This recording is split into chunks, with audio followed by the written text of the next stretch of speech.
नमस्कार, सुप्रभात। आप सभी का दिन शुभ मंगलमय हो।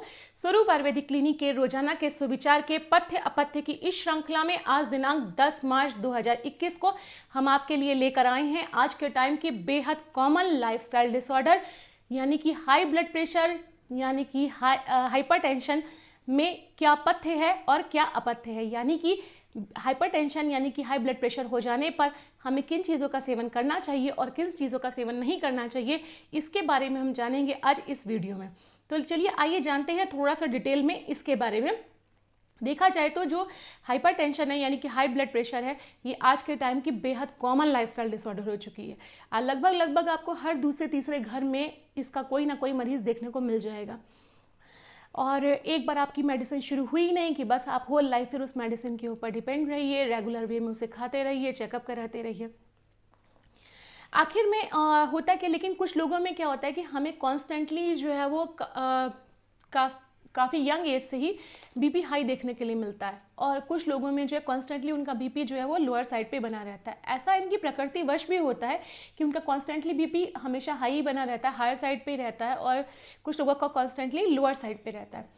वहाँ वो किसी अंडरलाइन पैथोलॉजी की वजह से नहीं होता बल्कि उनकी प्रकृति वश है, तो उसमें उतनी दिक्कत नहीं है। लेकिन यदि आपका बीपी नॉर्मल साइड पे रहता है और ऐसे में आपका बीपी अचानक से जो है वो हाई हो जाए या अचानक से लो हो जाए, तो ये आपके लिए दिक्कतदायी हो जाता है। क्योंकि इस तरह के जो फ्लक्चुएशंस होते हैं यानी कि लो से एकदम से हाई हो जाना या फिर नॉर्मल से एकदम से हाई हो जाना या जो है वो बहुत नॉर्मल से एकदम से लो हो जाना, जो इस तरह के फ्लक्चुएशंस होते हैं ये क्या करते हैं कि बहुत सारी कॉम्प्लिकेशंस पेशेंट में छोड़ जाते हैं, जैसे कि हेमिप्लेजिया नहीं कि लकवा हो जाना, स्ट्रोक होना। इस तरह की चीज़ें पेशेंट के मरीज़ के ऊपर हमें बाद में कॉम्प्लिकेशंस के रूप में देखने को मिल जाती हैं। ये सब कुछ जो है बीपी के फ्लक्चुएशंस की वजह से हो जाता है। तो फ्लक्चुएशंस को रोकना बेहद ज़्यादा ज़रूरी है। इन सब के लिए सबसे पहले हमें जानना होगा कि आखिर बीपी बढ़ने के कारण क्या होते हैं। तो एक्चुअल में क्या होता है, जो बीपी हाई होता है ये जो है वो प्राइमरी हाइपरटेंशन भी हो सकता है, मतलब किसी पैथोलॉजी किसी बीमारी की वजह से ना हो, अपने आप में हो रहा हो, जैसे कि जिसकी वजह होती है कि आजकल अनहेल्दी लाइफस्टाइल लोग अपनाते हैं, वॉक के लिए नहीं जाते, जो है वो सेडेंटरी लाइफस्टाइल रखते हैं, फिजिकल एक्टिविटी उनकी बहुत कम होती है, वेट ज़्यादा होता है, डाइट अच्छी नहीं लेते, पुअर डाइट लेते हैं, और अनहाइजीनिक डाइट लेना, फास्ट फूड का ज़्यादा सेवन करना, सॉल्ट इनटेक क्योंकि फास्ट फूड में सॉल्ट बहुत ज़्यादा होता है। इन तरह की जो चीज़ें लाइफस्टाइल लोग अपनाते हैं उसके चलते भी ये हाइपरटेंशन हो जाता है। दूसरी चीज़ ये होती है कि सेकेंडरी हाइपरटेंशन एक होता है, उसमें क्या होता है कि कोई अंदर हमें बीमारी हो रही है, उस बीमारी के लक्षण स्वरूप हमारा बीपी बढ़ जाता है। जैसे कि कोई किडनी डिजीज़ अगर हो जाए, किडनी की कोई बीमारी हो जाए, उस वजह से कोई हार्ट की प्रॉब्लम हो तो उस वजह से भी बीपी बढ़ सकता है, या फिर कोई थायराइड की इशू हो उस वजह से, या किसी मेडिसिन के साइड इफ़ेक्ट की वजह से भी बीपी बढ़ सकता है। तो हमें इसे रूल आउट कर लेना भी बहुत ज़रूरी है कि ये किसी पैथोलॉजी की वजह से ऐसा बीपी एक सिम्टम के रूप में हमारे सामने आ रहा है या फिर अपने आप में एक बीमारी के रूप में हमारे सामने आ रहा है। ये रूल आउट करना बेहद ज़रूरी होता है। और इसके सिम्टम्स वही, आप कहेंगे कि हम कैसे पता चलेगा कि हमें बीपी बढ़ रहा है, तो सिम्टम्स में वही मिलता है हमें कि बहुत ज़्यादा हेडेक होने लग जाता है, सिर दर्द होगा आपको, और सांस लेने में हल्की सी कठिनाई होने लगेगी, कभी कभी तो नाक से खून भी आने लग जाता है अगर ब्लड प्रेशर बढ़ जाए तो, और चक्कर आने लग जाते हैं, चेस्ट में पेन होने लगता है, कुछ देखने में भी आपको लगेगा कि कठिनाई हो रही है, जैसे साफ नहीं दिखाई दे रहा, ब्लड विजन दिखाई देने लग रहा है। इस तरह की दिक्कतें आपके सामने आने लग जाती हैं। तो ये सिम्टम्स मिले तो आपको एक बार अपना बीपी चेक करा लेना चाहिए, और अगर आपका बीपी हायर साइड पे जा रहा है तो एक बार कम से कम जो है वो कोई अंदर पैथोलॉजी कोई बीमारी तो नहीं हो रही, ये ज़रूर आप रूल आउट करा लीजिए। अब हम बात करेंगे कि आखिर कैसे पता चलेगा कि हमारा बीपी जो है वो हायर साइड पे जा रहा है, कितना बीपी आने पर हम कहेंगे कि ये हाइपरटेंशन हो गया है।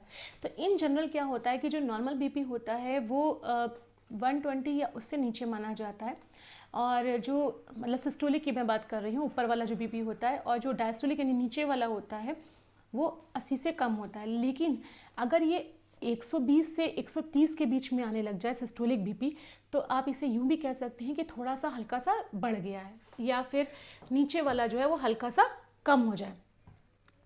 अगर जो हाइपरटेंशन होता है इसकी भी स्टेजेस होती हैं। स्टेज 1, 2 और क्राइसिस की स्टेज। तो जो स्टेज 1 होती है इसमें जो बीपी होता है वो 130 से 140 के बीच में आ जाता है, और इसका जो डायस्टोलिक बीपी होता है वो 80 से 90 के बीच में आता है। तो यानी अगर आपका ऊपर वाला बीपी 130 से 140 के बीच में आ रहा है और नीचे वाला जो है 80 से 90 के बीच में आ रहा है, तो आप समझिए कि आप हाइपरटेंशन की स्टेज 1 पे आ गए हैं। यहीं आपको समझ जाना है। स्टेज 2 में क्या होगा कि जो आपका ऊपर वाला बीपी है यानी सिस्टोलिक बीपी, वो आपका 140 या उससे भी ऊपर निकल जाएगा और नीचे वाला 90 या उससे हाई रहेगा। इसके बाद की स्टेज आती है कि हाइपरटेंसिव क्राइसिस। क्राइसिस का मतलब है जहां आपको तुरंत डॉक्टर के पास, एक इमरजेंसी है, तुरंत डॉक्टर को कंसल्ट करना है, क्योंकि कोई भी कॉम्प्लिकेशन कभी भी क्रिएट हो सकती है अगर आपका बीपी जो है वो ऊपर वाला यानी सिस्टोलिक 180 से ऊपर चला जाता है और नीचे वाला 120 से ऊपर चला जाता है। तो आप वेट मत करिए, तुरंत आप अपने जाकर किसी फिजिशियन से मिलिए और इसका प्रॉपर मैनेजमेंट करवाइए, क्योंकि ये आपके लिए एक क्राइसिस की स्टेज है और कभी भी आपको नुकसानदायक हो सकता है। तो अब हम बात करते हैं कि आखिर अगर बीपी हमें बढ़ा हुआ साइड में मिलने लगे, कॉन्स्टेंटली आ रहा है, हमारी दवाएं चल रही हैं, पर फिर भी हमें दवाओं के सहारे चलना पड़ा और बीपी उतना कंट्रोल नहीं हो रहा, तो क्या करके हम अपनी दवाएं कम कर सकते हैं या दवाओं को बिल्कुल ही बंद कर सकते हैं और अपने बीपी को नॉर्मल ला सकते हैं। तो मैं यहाँ पे आपको कुछ पथ्य बताने वाली हैं जिनका कॉन्स्टेंटली अगर आप प्रयोग करेंगे तो हो सकता है कि आपकी दवा छूट जाए और या फिर आपकी डोज कम हो जाए और आपको फ्लक्चुएशंस और कॉम्प्लिकेशंस का फेस ना करना पड़े। उसके लिए आपको क्या करना है, सबसे पहले हम जानेंगे अपथ्य। क्या चीज़ें अपथ्य हैं? तो जो मैंने यहाँ पॉजिटिव फैक्टर बताए थे कि सेडेंटरी लाइफस्टाइल अपनाना, वॉक पे ना जाना, फिजिकल एक्टिविटी नहीं करना, ये सब आपको अवॉइड करना होगा। सॉल्ट इनटेक ज़्यादा मात्रा में नहीं लेना होगा आपको, ऑयली फूड नहीं खाने होंगे, फास्ट फूड नहीं लेने होंगे, ये चीज़ें अवॉइड करनी होंगी। थोड़ा सा स्ट्रेस लेवल कम करिए। मैं जानती हूँ ये नहीं पॉसिबल है, लेकिन थोड़ा सा हम कोशिश तो कर सकते हैं अपने आप को ठीक रखने के लिए। स्ट्रेस को, जो बहुत सारे आजकल ऐसे संसाधन आ गए हैं हमारे सामने जो स्ट्रेस को कम कर देते हैं, तो आप उन संसाधनों का यूज़ करिए जिससे आपका स्ट्रेस लेवल थोड़ा सा कम हो जाए। बात करते हैं अब पथ्य के बारे में। तो अगर मान लीजिए हो ही रहा है, हमें बीपी कॉन्स्टेंटली हमारा हाई आ रहा है, हाइपरटेंशन में हम आ ही गए हैं, तो हमें क्या करना चाहिए? तो सबसे पहले तो स्ट्रेस फ्री होने की कोशिश करिए। सुबह थोड़ी सी सुबह और शाम को वॉक पे जाइए। फ्रेश एयर हमारे अंदर पॉजिटिव एनर्जी लाती है, बहुत सारे चेंजेस लाती है। So go for a walk either 20 to 30 minutes in the morning, 20 to 30 minutes after dinner in the night. So थोड़ा सा जाइए वॉक के लिए और आप सेडेंटरी लाइफस्टाइल ना अपनाइए, थोड़ी सी फिजिकल एक्टिविटी करिए। मेडिटेशन के लिए 5 से 10 मिनट का समय निकालिए, ये आपको जो है स्ट्रेस से रिलीव करेगा। वाटर इनटेक अपना बढ़ाइए, आपको पानी अधिक मात्रा में पीना है, ये ध्यान रखना है। सॉल्ट इनटेक अपना कम कर दीजिए, जितना कम हो सके उतना से कम आप सॉल्ट का यूज़ करिए। एक्स्ट्रा सॉल्ट जैसे कि होता है ना, अधिक मात्रा में एक्स्ट्रा नमक लेना, जैसे कि आपका होगा पिकल्स, अचार का यूज़ करना, चटनी यूज़ करना या फ्रूट्स में या सैलड में एक्स्ट्रा सॉल्ट ऐड करना, ये आप अवॉइड कीजिएगा।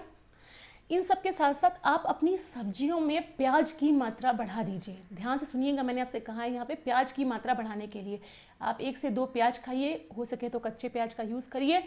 प्याज हाइपरटेंशन को बहुत हद तक कंट्रोल करता है। So use the onions in your diet daily, either in the raw form, ठीक है, और in the form of your vegetables, because it will reduce your hypertension, it will normalize your BP. सो आपको अपने diet में onion का use करना है, प्याज का यूज़ करना है। एक और चीज़ कि आपको जो है पपीता यानी पपाया जो होता है पपीता, उसके फल का, वो पपीते का यूज़ करना है। अगर आपको पका हुआ पपीता मिल जाता है तो आप उसे ऐसे ही खा लीजिए, लेकिन अगर पका हुआ पपीता नहीं मिल रहा है तो आप कच्चा पपीता लीजिए, उसको छीलिए और छीलने के बाद आप जो है उसको बॉईल कर लीजिए। बॉईल आपको इतना करना है कि उसका पानी उसी में अब्जॉर्ब हो जाए।